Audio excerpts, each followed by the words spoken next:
Halo, Assalamualaikum warahmatullahi wabarakatuh. Selamat pagi anak-anak yang cerdas, soleh dan solehah. Bagaimana kabarnya hari ini? Sehat? Alhamdulillah, luar biasa. Allahu Akbar. Nah, pada kesempatan kali ini, pada tanggal 2 Agustus tahun 2021, kita akan belajar mengenai tema 1, subtema 2, pembelajaran ke-1. Untuk materi pembelajaran yang akan kita bahas yaitu yang pertama, gagasan pokok dan gagasan pendukung dalam bentuk diagram. Yang kedua, cara menghasilkan bunyi pada benda. Yang ketiga, keragaman agama di Indonesia. Baik, sebelumnya, apakah Ananda semua sudah siap untuk belajar? Bagus ya kalau sudah siap. Nah, untuk materi yang pertama yaitu gagasan pokok dan gagasan pendukung dalam bentuk diagram. Gagasan pokok dan gagasan pendukung akan lebih mudah dipahami jika disusun dalam bentuk diagram. Adapun cara untuk menentukan gagasan pokok dan gagasan pendukung dalam bentuk diagram. Yang pertama yaitu bacalah paragraf dengan saksama. Yang kedua, cermatilah kalimat pertama hingga kalimat terakhir. Yang ketiga, tentukanlah gagasan pokok dan gagasan pendukung pada paragraf. Yang keempat, gagasan pokok adalah bagian inti. Nah, dapat ditulis di bagian atas atau tengah. Gagasan pendukung adalah cabang-cabang dari gagasan pokok. Dapat ditulis di bagian samping atau bawah gagasan pokok. Adapun contohnya sebagai berikut ya. Di sini terdapat sebuah paragraf. Mari kita bacakan. Indonesia memiliki berbagai bahasa daerah, misalnya bahasa Batak, bahasa Jawa, dan bahasa Sunda. Keragaman bahasa Indonesia tidak membuat bangsa Indonesia terpecah-pecah. Bangsa Indonesia tetap menjaga persatuan dan kesatuan. Bangsa Indonesia dipersatukan oleh bahasa persatuan, yaitu bahasa Indonesia. Pada paragraf ini, kita tentukan terlebih dahulu gagasan pokok dan gagasan pendukungnya. Nah, di sini gagasan pokok terletak pada kalimat pertama. Sedangkan kalimat-kalimat lainnya berarti merupakan gagasan pendukung.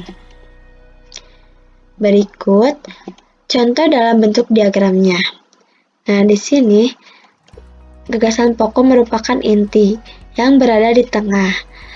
Sedangkan gagasan pendukung berada pada cabang-cabang gagasan pokok. Materi selanjutnya kita akan membahas mengenai cara menghasilkan bunyi pada benda. Sumber bunyi adalah semua benda yang dapat menghasilkan bunyi. Bunyi dihasilkan oleh benda yang bergetar. Adapun contoh sumber bunyi antara lain pada alat musik. Yang pertama, biola. Nah, senar biola yang digesek menghasilkan bunyi. Bunyi dihasilkan dari senar yang bergetar. Yang kedua yaitu marakas.